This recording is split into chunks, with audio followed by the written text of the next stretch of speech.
நல்ல கிரேவியா சிக்கன் குழம்பு மாதிரியே இருக்கும். சாப்பிட்டீங்கன்னா ரொம்ப டேஸ்டானது, எல்லாத்துக்குமே பிடிக்கும் இது.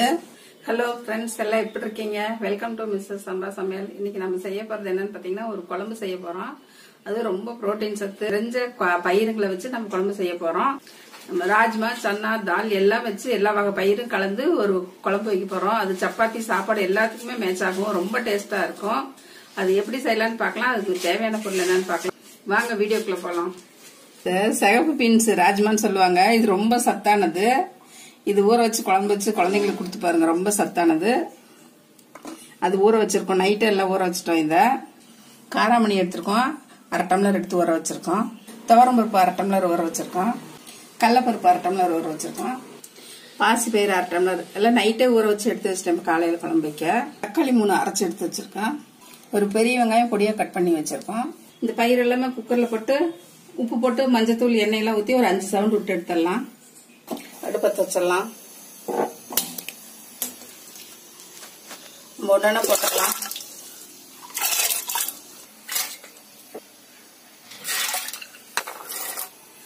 எண்ணெய் 1 ஸ்பூன் ஊற்றிடலாம். தேவையான அளவு உப்பு போட்டு மூடி வச்சிடலாம். மஞ்சத்தூள் கொஞ்சம் போட்டுடலாம். மூடி வச்சு ஒரு 5 சவுண்ட் விட்டுடலாம். பயிரெல்லாம் வெந்துட்டு இருக்கட்டும். அதுக்குள்ள நம்ம இங்க வணக்கி விட்டுறலாம்.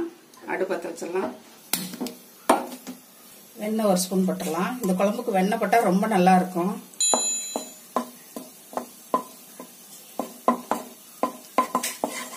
சீரகம் 1 ஸ்பூன் போட்டுடலாம். சீரகம் வந்துச்சு, நம்ம கட் பண்ணி வச்ச ஒரு பெரிய வெங்காயத்தை போட்டுடலாம்.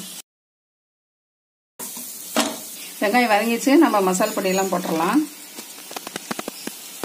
மஞ்சத்தூள் 1/2 ஸ்பூன் போட்டுடலாம். மிளகாத்தூள் ஒரு 2 ஸ்பூன் போட்டுடலாம். கரம் மசாலா தூள் ஒரு 2 ஸ்பூன் போட்டுடலாம். மசாலா பச்சை வாசனை போகிற அளவுக்கு வணக்கலாம். இஞ்சி பூண்டு பேஸ்ட் 1 ஸ்பூன் போட்டுடலாம்.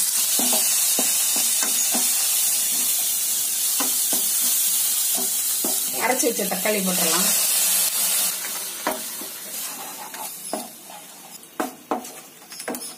தேவையான அளவு உப்பு போட்டுடலாம். பருப்பு வந்துச்சு, ஒரு குண்டால எடுத்து வச்சிருக்கோம். இதை மசிச்சு நம்ம கொதிச்சிட்டு இருக்கிற மசாலால ஊத்திடலாம்.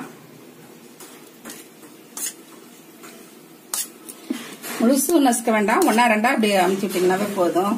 குக்கர்ல 5 விசில் வச்சு எடுத்தோம். நல்லா மசிஞ்சிருச்சு, ஏன்னா நேத்தே ஊற வச்சதுனால. போதும், இந்த அளவுக்கு நசுக்கிட்டீங்கன்னா போதும். இப்ப நம்ம கொதிச்சிட்டு இருக்க கிரேவில வந்து கலந்துடலாம். நல்லா கொதிச்சிருச்சு.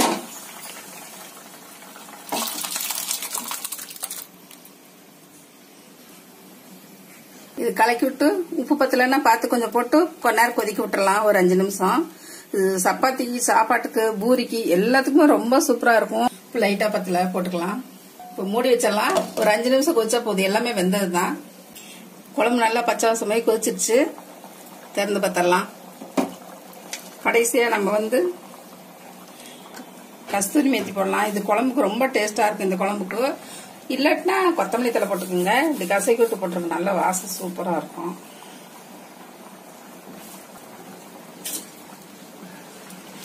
குழம்பு ரெடி ஆயிடுச்சு. அடுப்பு ஆஃப் பண்ணிடலாம். ஒரு பவுலுக்கு டிரான்ஸ்ஃபர் பண்ணிடலாம்.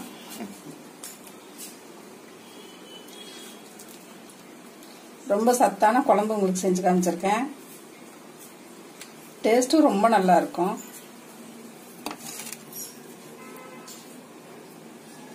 எல்லா வகை பருப்பும் போட்டு ரொம்ப சத்தான வைட்டமின் நிறைஞ்ச குழம்பு செஞ்சு காமிச்சிருக்கேன். நீங்களும் எல்லாரும் உங்க வீட்டுல இதை செஞ்சு சாப்பிட்டு பாருங்க, ரொம்ப டேஸ்டா இருக்கும். எல்லாத்துக்குமே மேட்ச் ஆகும். பூரி, சப்பாத்தி, சாப்பாடு, எல்லா தோசை, இட்லி எல்லாத்துக்குமே நல்லா இருக்கும். சாப்பிட்டு பாருங்க. இந்த ரெசிபி பிடிச்சதுன்னா மிஸ்ஸஸ் சம்பா சமையலுக்கு சப்ஸ்கிரைப் பண்ணுங்க. மறக்காம பெல் பட்டனை கிளிக் பண்ணுங்க.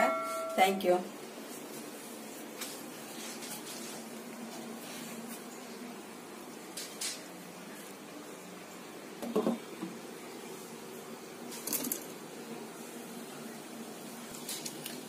நல்ல கிரேவியா சிக்கன் குழம்பு மாதிரியே இருக்கும். சாப்பிட்டீங்கன்னா ரொம்ப டேஸ்டானது, எல்லாத்துக்குமே பிடிக்கும் இது.